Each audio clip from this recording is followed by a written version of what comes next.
जब मैं अपनी जॉब छोड़ रहा था और फ्रीलांसिंग की तरफ मूव कर रहा था, it was a very difficult time. उस वक्त मेरी ज़िंदगी में एक क्लाइंट आया, उसने मुझे बहुत हेल्प आउट किया। और जब उसका प्रोजेक्ट कंप्लीट हुआ तो एक दोबारा से फ़ेज़ आई कि जब एक्सपेंसेस बढ़ गए थे, 2-4 टीम मेंबर भी थे और उनको भी फ़ीड करना था, घर का रेंट भी देना था क्योंकि मेरे पास काफ़ी साल घर नहीं था। तो बाइक के पेट्रोल के पैसे भी नहीं होते थे। उस वक्त एक क्लाइंट आया मेरी ज़िंदगी में, मेरा सेकंड क्लाइंट था वो। Now this is where I am gonna teach कि कभी कभी नहीं, अगर आप ईमानदार हो ना और आप सेल्फलेस हो तो ये मत देखो कि आगे गोरा है, काला है, मुस्लिम है, गैर मुस्लिम है। आपने ये देखना है कि अल्लाह आपके रिस्क के लिए किसी को भी भेज सकता है। अल्लाह जो है ना, आपको रिस्क जब देने पे आता है तो वो मज़हब देख के नहीं भेजेगा बंदा, वो कहीं से भी अरेंज हो जाएगा।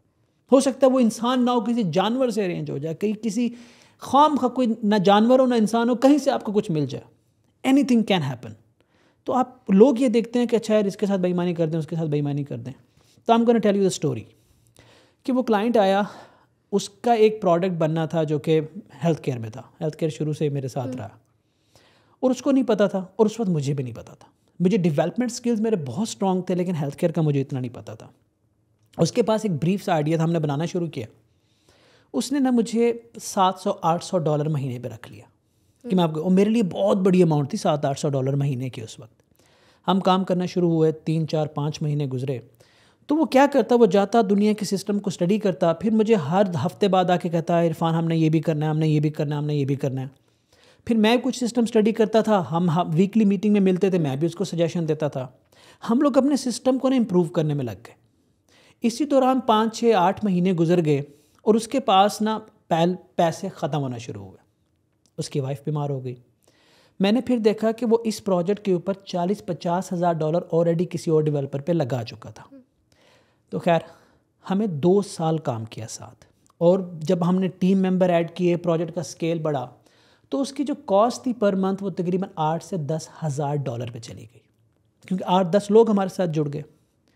अब एक टर्निंग पॉइंट आया कि उस क्लाइंट की बीवी जिससे वो बहुत प्यार करता था वो फौत हो गई ड्यूरिंग द डेवलपमेंट। और वो बंदा जॉब करता था और अपनी सैलरी में से हमें पे कर रहा था। वो सदमे में गया और वो जो सैलरी में से उसने कुछ सेव नहीं किया। उसकी सेविंग क्या थी, वो प्रोजेक्ट जो हम बना रहे थे उसने उसमें से कमाना था। वो प्रोजेक्ट कंप्लीट नहीं था, इनकम्प्लीट प्रोजेक्ट कोई ख़रीदेगा नहीं, ठीक है। अब उस वाइफ के जाने की वजह से वो इतना मेंटल ट्रॉमा में चला गया कि वो अब अपनी जॉब को टाइम नहीं दे पा रहा था और उसकी जॉब भी चली गई। अब उस शख्स का सारा पैसा 2-3 सालों का पैसा एक ऐसे प्रोजेक्ट पे लगा हुआ था जो कंप्लीट नहीं था। दुनिया में जिस शख्स से वो सबसे ज़्यादा प्यार करता था वो उस दुनिया से चला गया और उसकी जॉब भी नहीं रही। अब उस क्लाइंट को समझे, अब मेरे पास तो कुछ नहीं था, सेविंग तो नहीं की, हम तो हैंड टू माउथ गुजारा कर रहे थे। मैं कैसे बना सकता था, मुझे भी काम चाहिए था, मैंने कहीं तो काम करना था, मैंने भी तो अपने आप को, फैमिली को, घर को देखना था ना, पेट तो सबके साथ लगा हुआ। यहाँ पे आता है सेल्फलेस होना, क्योंकि उसके हाथ में कुछ नहीं था। 1 महीना 1.5 महीना हमारी बात नहीं हुई और पता नहीं क्यों मेरे अंदर एहसास था उसका। मैं हल्का हल्का काम करता रहा। मैं काम भी भेजता था, उसका प्रोजेक्ट से ही दिल उठ गया। उसको 2 महीने लगे रिकवरी करते हुए। रिकवर करके एक दिन उसने मुझे जवाब दे दिया। फिर मैंने उसको समझाया, बात की कि यार देखो जो भी है दुनिया में होता है, जितना भी मैं पैम्परिंग कर सकता था काम। He was very good guy. तो आज भी मेरा दोस्त है by the way, and he is a very good friend. मैं एंड में उसको बताता हूँ। तो दोस्त से भी कुछ ज़्यादा, मैं आपको थोड़ी देर में उसको एंड में जाके कवर करता हूँ कि अब वो हमारे साथ किस कैपेसिटी में जुड़ा हुआ है। तो इवेंचुअली मैंने उसको कन्विंस कर लिया कि हम इसको लेके चलेंगे। हाँ, हम ऐसा करते हैं कि यार मैं तुमसे पैसे नहीं लेता, यार आपके पास जब आए नॉमिनल दे देना, लेकिन हम पैसे कैलकुलेट करते रहेंगे, मेरे कितने पैसे लग रहे हैं, ठीक है, आवर्स कैलकुलेट करते रहेंगे और टाइम बढ़ा लेते हैं। मैं रिसोर्सेज को जाने देता हूँ, या रिसोर्सेज के मैं एक्सपेंसेस खुद उठा लेता हूँ, बाकी मेहनत करके। तो हम आपका प्रोजेक्ट जारी रखते हैं। जब तुम्हारा प्रोजेक्ट बिके ना तो इसमें मेरा भी प्रॉफिट रख लेना। विन विन सिचुएशन कर दी ना, उसको नुकसान ना मुझे नुकसान। लेकिन इंसानियत तो थी ना कि मैंने रुका नहीं कभी।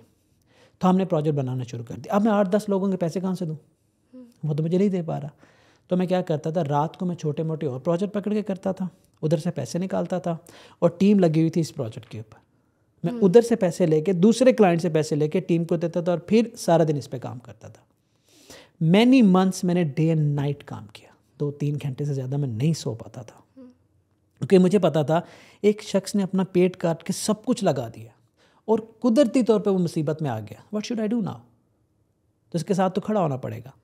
एंड इवेंचुअली हमने उसको करना शुरू कर दिया इस सिलसिले में। अब इस एफर्ट को करते हुए फ़ायदा देखो अल्लाह कैसे देता है। मुझे डबल काम करना पड़ा तो मैं ज़्यादा सीखा, मेरे ज़्यादा क्लाइंट बने, मेरी रेपुटेशन ज़्यादा अच्छी हुई, मेरा अपवर्क प्रोफाइल जो कि आपको पता है इस वक्त $1 मिलियन से भी ऊपर है, वो अच्छा होना शुरू हो गया। तो क्योंकि मैं कर किसी के लिए रहा था, अल्लाह मजबूत मुझे कर रहा था। And eventually in few months एक दिन उसकी कॉल आई कि we have got a pre seed funding. Pre seed funding जो ठीक सी एक फंडिंग होती है जिसके अंदर हमें $1.5 लाख मिला। एक इन्वेस्टर आया, उसने $1.5 लाख दिया हमारा काम देख के, कह रहा आप $1.5 लाख हमारी जेब से को। उस $1.5 लाख के अंदर उस वक्त तक मेरा उसकी तरफ सिर्फ $20,000 पेंडिंग था। उसने एक ही दिन में मुझे $20,000 भेजा और वो $20,000 मैंने अपने पहले घर पे लगाया। उस दिन मुझे होप आई कि आफ्टर 24-26 ईयर्स ऑफ स्ट्रगल, उस वक्त 23 साल के बाद मैं अपना पहला घर बना सकता हूँ, मैं ज़मीन खरीद सकता हूँ। उन $20,000 से मैं भावलपुर गया और एक प्लॉट ख़रीदा जिस पे आज मेरा घर है। और वो $20,000 था कि मुझे अल्लाह को देखा, सेल्फलेस हुआ, मैंने गोरा काला नहीं देखा, उसके साथ खड़ा रहा। वो प्रोजेक्ट प्री सीड से सीड राउंड में गया, सीड राउंड से उसके अंदर और पैसे आए, फिर उसने और फिर तो financial, today you know where I am. And फिर जब वो प्रोजेक्ट कंप्लीट हुआ, हमने उसको हैंड ओवर किया, कोड हैंड ओवर किया, वही अब वो इन्वेस्टर को चला गया, उसको जॉब मिल गई। तो डिसकनेक्शन आहिस्ता आहिस्ता, मैं क्योंकि काफ़ी प्रोजेक्ट पकड़ चुका था, मैं इस तरफ निकल गया, वो इस तरफ निकल गया। 2 साल बाद उसका मैसेज आता और 2 साल बाद मुझे वो हाय बोलता है लिंक्डइन पे। मैं 2 साल बाद उससे दोबारा कन्वर्सेशन करता हूँ। Now this guy is our affiliate partner, tech consultant, BD head in Canada. Amazing, wow. वो मार्केट के अंदर इस वक्त मुझे सपोर्ट करता है और वो जाके मेरे बिहाफ पे किसी के सामने भी कसम खाने को तैयार होगा कि इरफान ने अगर हाँ कर दी, इस कंपनी ने वो प्रोजेक्ट डिलीवर करेंगे। इस तरह से स्केल करते हैं। दिस इज़ हाउ कि एक एंटरप्रेन्योर को इस तरह से भी सोचना होता है कि हर चीज़ पैसा नहीं होती। मैं क्या चीखता हूँ कि यार इस फील्ड में आने से पहले ना, स्किल से पहले एथिक्स सीखो। आपके अंदर मोरालिटी होनी चाहिए, ह्यूमैनिटी होनी चाहिए। हमारे स्कूल, यूनिवर्सिटी, कॉलेज को सिर्फ ये करना है कि अच्छे इंसान बना दो। आज के दौर में, मैंने अभी कभी लिखा था ना कि आज के दौर में सबसे मुश्किल काम ही अच्छा इंसान बनना है। अगर आप एक अच्छे इंसान हो तो अल्लाह कभी आपको रुसवा नहीं होने देगा, कभी तंगदस्ती नहीं आने देगा। अगर आप दूसरों के लिए दर्द दिल रखते हो, आप दूसरों का नुकसान नहीं कर सकते, अल्लाह आपका नुकसान कैसे कर सकता है? Is it how hard it is to understand. वो तो गोरा था, गैर मुस्लिम था ना, लेकिन फ़ायदा तो मुझे अल्लाह ने फिर भी दिया। इधर से लर्निंग की सूरत में भी दिया, पैसे की सूरत में भी दिया, घर की सूरत में भी दिया, एक एफिलिएट पार्टनर की सूरत में भी दिया और इंटरनेशनल क्लाइंट की सूरत में भी दिया। That's how you think. This is what I say. और इसको हम इस तरह भी लिंक करते हैं, जो आप अक्सर बात करते हैं कि आपकी कंट्री की भी जो एक वैल्यू है, जो रेपुटेशन है, बिल्ड होती है इंटरनेशनल लेवल के ऊपर। जब एक बच्चा है कोई फ्रॉड करके वो भाग जाता है तो उसका इम्पैक्ट भी आता है, कहते हैं। तो वो हाँ, एक दिन बात हुई थी। एक दिन उसने मुझे कहा था, मैंने इस पे भी रिकॉर्ड, एक दिन उसने मुझे कहा था कि यार why would you do that? आप इतनी ईमानदारी से काम करते हो, कैसे करते हो? मैंने कहा मैं तुम्हारे लिए नहीं करता, हमारा दीन हमें ये हुक्म देता है, ये मेरे रिलीजियस के अंदर, मेरे रिलीजन के अंदर है, और I am a religious person, और मेरे पेरेंट्स ने मुझे ये सिखाया है। और ये हर उस मुसलमान के अंदर आप ये पाओगे जिसने कुरान ठीक तरीके से पढ़ा, या जिसके पेरेंट्स ने उसको हक हलाल की रोज़ी दी है, या आप हर उस मुसलमान के अंदर पाओगे। तो व्हाट डू यू थिंक वो मुसलमानों के बारे में क्या सोचता होगा? वो तो अच्छा सोचता होगा। वो पाकिस्तानी के बारे में क्या सोचता होगा? अच्छा सोचता तो क्या सिर्फ मैंने बिजनेस कमाया? नो। क्या इसमें सिर्फ मेरा फ़ायदा हुआ? नो। लेकिन मेरा भी तो हुआ।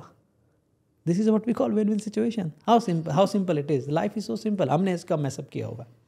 Because we are in rush ना, हमें जल्दी जल्दी सब करना है।